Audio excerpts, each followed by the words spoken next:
Anak-anak yang dikasihi oleh Tuhan, pada pertemuan kali ini kita akan membahas tentang sakramen baptis.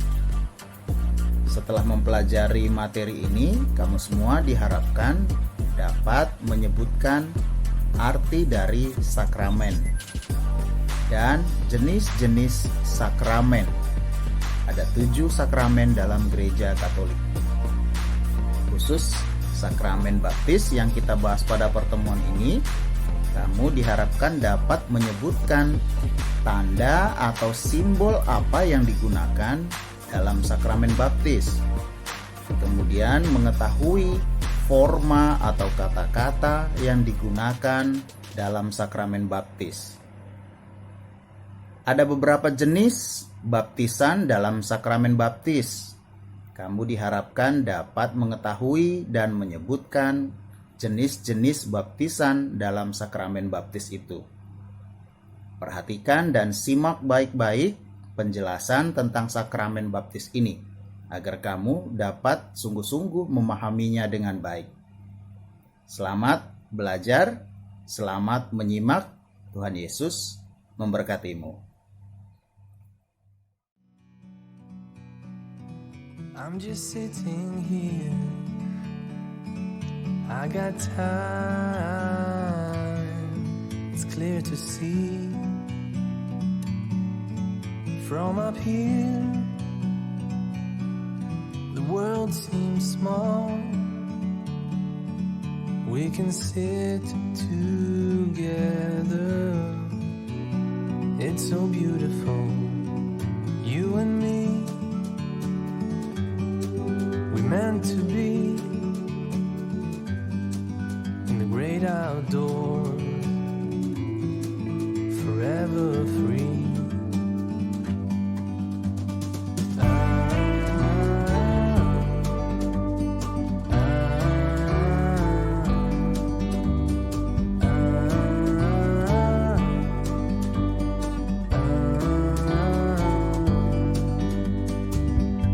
Sometimes you need to go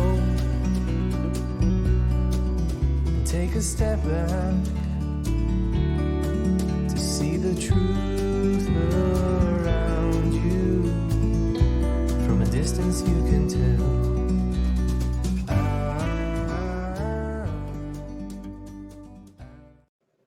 Sakramen baptis menjadi pintu masuk untuk mendapatkan sakramen-sakramen lainnya. Artinya, sakramen lainnya baru boleh didapatkan jika sudah menerima sakramen baptis. Jadi sakramen baptis wajib didapatkan terlebih dahulu sebelum menerima sakramen-sakramen lainnya. Dalam sakramen, termasuk sakramen baptis ini, ada 2 tanda yang perlu ada dan wajib ada. Yang pertama, materi yang kelihatan, istilahnya materia. Yang kedua, ada kata-kata yang menjelaskan peristiwa ilahi dalam sakramen itu. Kita menyebutnya dengan istilah forma. Dalam gereja Katolik, air digunakan sebagai materia atau simbol dari sakramen baptis.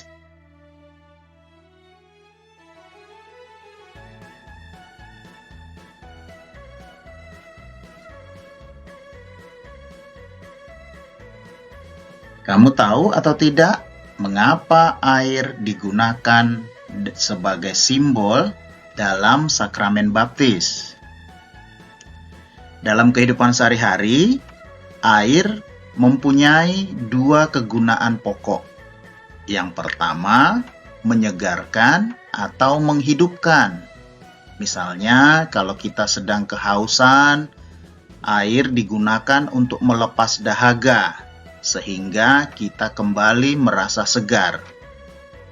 Fungsi yang kedua, air biasanya digunakan untuk membersihkan. Misalnya untuk mandi, membersihkan diri sendiri, juga untuk membersihkan benda-benda lainnya yang kita gunakan. Air digunakan untuk membersihkan benda-benda yang berada dalam keadaan kotor.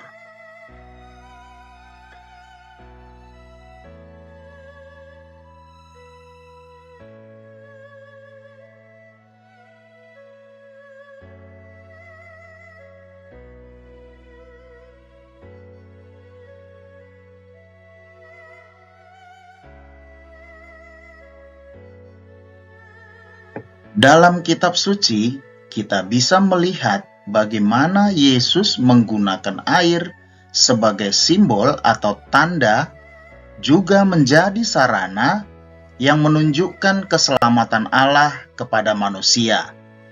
Keselamatan Allah terhadap manusia itu adalah pembersihan manusia dari segala dosa-dosa. Simak dengan baik kutipan perikop kitab suci dalam bentuk video yang tersaji berikut ini.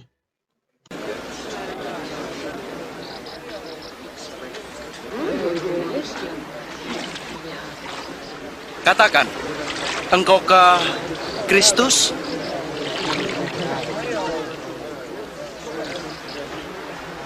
Aku membaptis kamu dengan air. Tetapi yang lebih berkuasa daripadaku akan datang. Membuka tali kasutnya pun aku tidak layak. Ia akan membaptis dengan Roh Kudus dan api. Di tangannya ada nyiru untuk menampi dan mengumpulkan gandum ke dalam lumbung, tetapi sekam akan dibakarnya.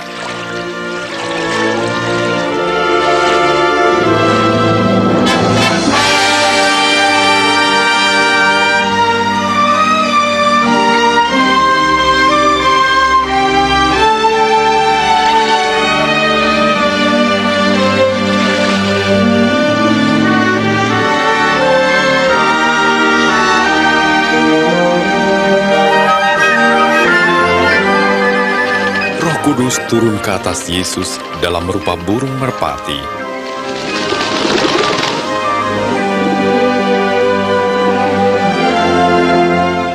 Dan terdengar suara Allah, "Engkau anakku yang aku kasih, aku berkenan kepadamu."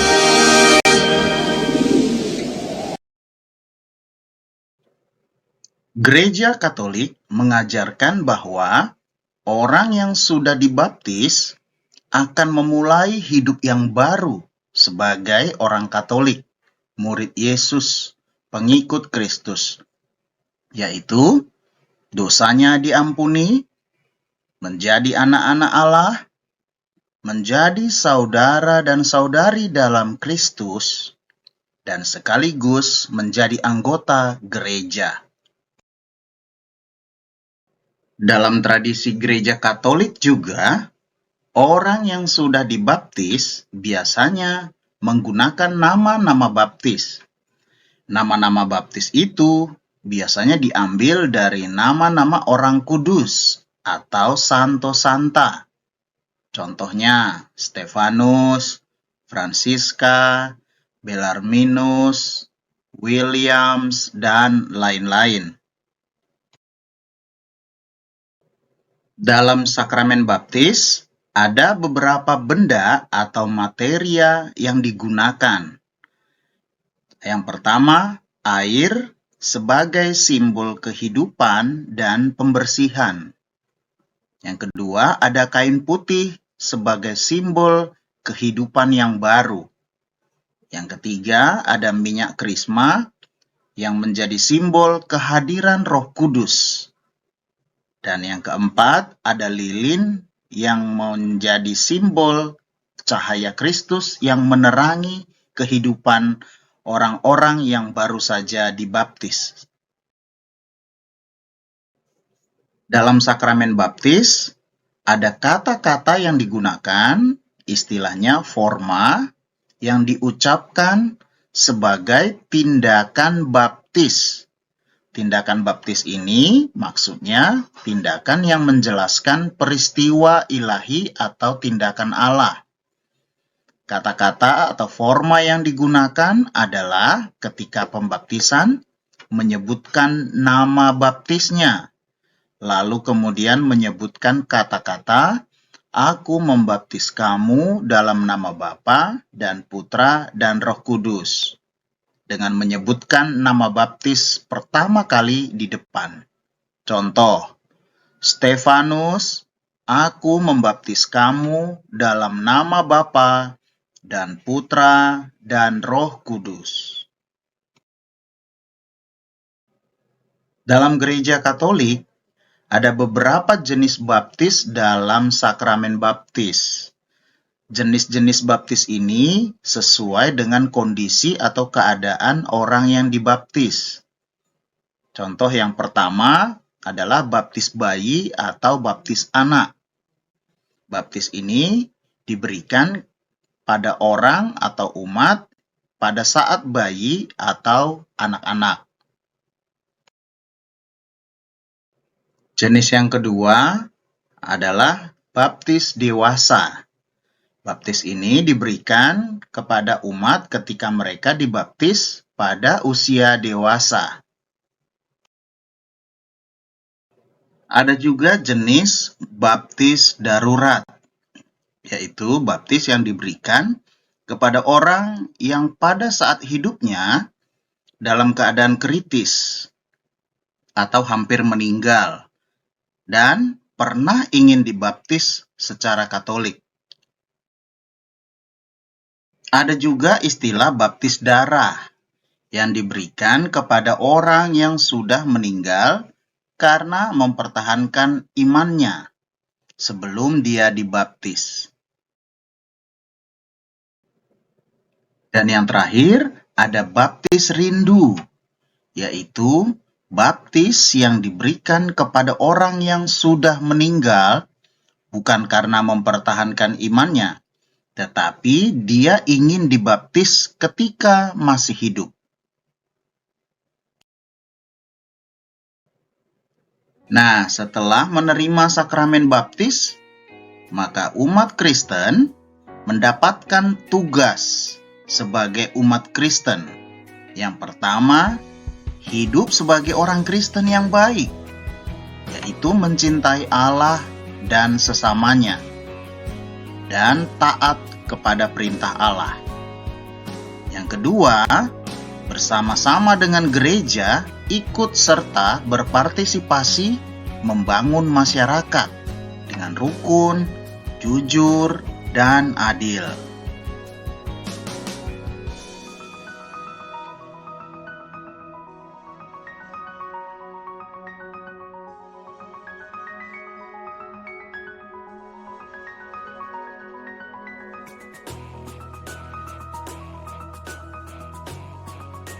Nah, kamu tadi sudah mendengarkan penjelasan tentang sakramen baptis. Harapannya kamu semua dapat memahami sungguh-sungguh makna dari sakramen, jenis-jenis sakramen, jenis-jenis baptisan, materia dan forma yang diberikan dalam sakramen baptis. Ya, perhatikan, simak baik-baik dan ulangi kembali materi yang sudah dijelaskan tadi agar kamu dapat memahaminya dengan sungguh-sungguh. Jika ada pertanyaan, catat di bukumu dan tanyakan kepada Mr. Chris di kelas pada saat pelajaran berlangsung. Selamat mengulang kembali materi ini. Semoga kamu dapat memahaminya dengan baik. Tuhan Yesus memberkatimu.